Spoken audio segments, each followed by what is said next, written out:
आने वाले दिनों में और गंभीर हो सकता है भारत और चीन के बीच का यह तनाव। जाने माने रणनीतिक विश्लेषक ब्रह्म चिलानी का बड़ा बयान।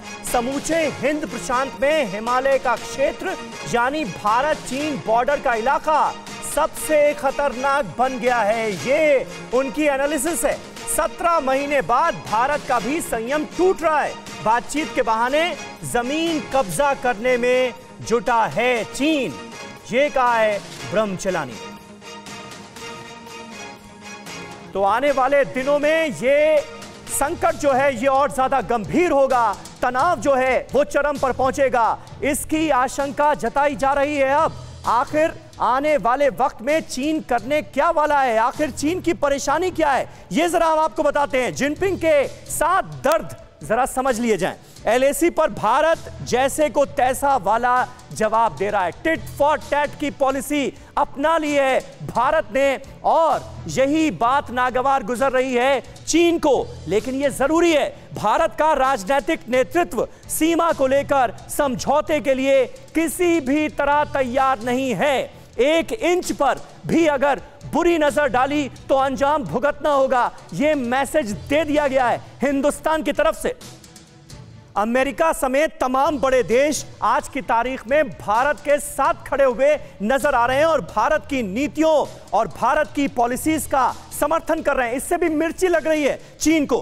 क्वाड जैसे संगठन, जिसका हम अभी थोड़ी देर पहले जिक्र कर रहे थे, क्वाड जैसे संगठन चीन को अपने खिलाफ लगते हैं और हैं भी। चीन की विस्तारवादी नीतियों के खिलाफ यह गठबंधन आने वाले वक्त में और मजबूत होगा, क्वाड का विस्तार होगा, यह भी कहा जा रहा है। इससे चीन बिलबिलाया हुआ है। भारत की वजह से चीन की विस्तारवादी नीति दरअसल परवान नहीं चढ़ पा रही है। यह भी खींच है कहीं ना कहीं ड्रैगन मुल्क को, जिसकी वजह से वो सीमा पर लगातार ऐसी हरकतें कर रहा है। चीन अपनी इन्हीं करतूतों की वजह से आज दुनिया में अलग थलग पड़ चुका है। जितने भी जिम्मेदार मुल्क हैं उन्होंने एक तरह से किनारा कशी अख्तियार कर ली है चीन के मौजूदा रुख को लेकर। उसके बावजूद भी चीन सुधरने को तैयार नजर नहीं आ रहा है। हमारे साथ तमाम खास मेहमान इस वक्त मौजूद हैं और यहां पर त्रिपाठी जी, मैं आपसे जानना चाहूंगा आने वाले वक्त में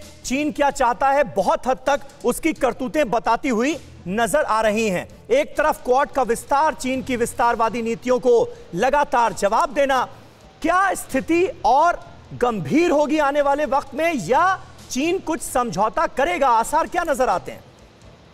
देखिए, मुझे लगता है समीर कि आगे आने वाला 1 साल बहुत महत्वपूर्ण है। हाँ। महत्वपूर्ण इसलिए कि आगे 2022 में चीनी कम्युनिस्ट पार्टी की स्थापना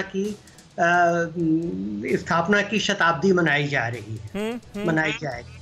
तो ऐसे मौकों पे शी जिनपिंग नहीं चाहेंगे कि उनके देश के लोग उनको एक कमजोर नेता के रूप में देखें।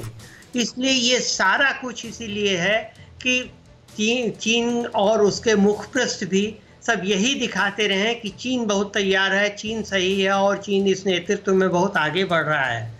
और इसी के चलते देखिए, आप अगर चीन की आंतरिक नीति देखिए, डेवलपमेंट, तो उसमें आप पाएंगे कि चीन अब बड़े बड़े व्यावसायिक घरानों पे नकेल कस रहा है, अलीबाबा पे, टेंसेंट पे और ऐसे उस पे। और चीन ने इतना वो कर दिया है कि वहाँ अब रियलिटी शोज जो पश्चिमोन्मुख होते हैं वो बंद कर दिए गए हैं, कई गेमिंग भी बंद कर दिए गए हैं। तो एक तरह से तानाशाही वो करके ये कोशिश करे, एक तरह से आप ये कह सकते हैं कि ये एक तानाशाह का भय है जो उसे चारों ओर से दूसरों को दबाने के लिए प्रेरित कर रहा है। और चीन की हालत इस वक्त एक ऐसे हिंसक घायल जंतु की हो गई है, हाँ, जो अपने लिए कहीं से भी निकल भागने का रास्ता। प्रसून शर्मा जी, इस पर एक छोटा सा रिएक्शन मैं आपका चाहूंगा। एक तो तानाशाही चरम पर पहुंचती हुई नजर आ रही है और जो बात हम करते हैं कि अलग थलग पड़ रहा है चीन, ऐसा लगता है चीन के रुख से कि वो अलग थलग पड़ना चाहता है। तमाम ऐसी व्यवस्थाएं तैयार की जा रही हैं कि चीन को आने वाले वक्त में दुनिया के बाकी मुल्कों की जरूरत ही ना पड़े। समीर जी, ऐसा नहीं है, पर अब उनकी कुछ गलतियां वो पब्लिकली एक्सेप्ट नहीं कर सकते और वो देख रहे हैं कि भारत किस तरह से मैच्योर डिप्लोमेसी की तहत एक से एक कदम उठाए जा रहा है। अब आज भारत के प्रधानमंत्री 100 लाख करोड़ का गतिमान एक प्रोजेक्ट लॉन्च कर रहे हैं इंफ्रास्ट्रक्चर का। अगर ये प्रोजेक्ट जो यूएस का B3W प्रोजेक्ट के साथ कनेक्ट हो जाए तो BRI धराशायी हो जाएगा। और ये एक बहुत बड़ा मतलब भारत की अचीवमेंट रहेगा, क्योंकि इंफ्रास्ट्रक्चर डेवलपमेंट में अगर ₹1 लगता है तो वो GDP में 2.5 या 3.5 का मल्टीपल हो जाता है, और वो इफेक्ट करता है ना सिर्फ भारत की इकोनॉमी पे पर विश्व इकोनॉमी पे।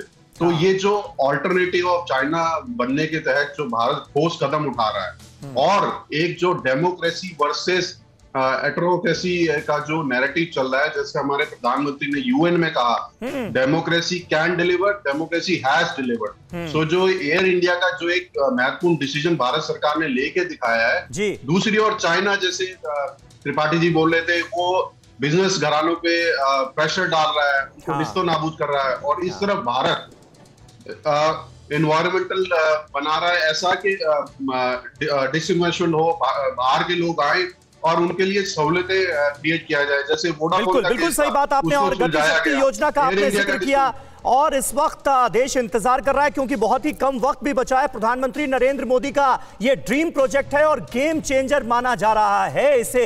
न्यूज़ टॉप 9 रोज सुबह 7 बजे और शाम 7 बजे सिर्फ TV9 भारतवर्ष पर।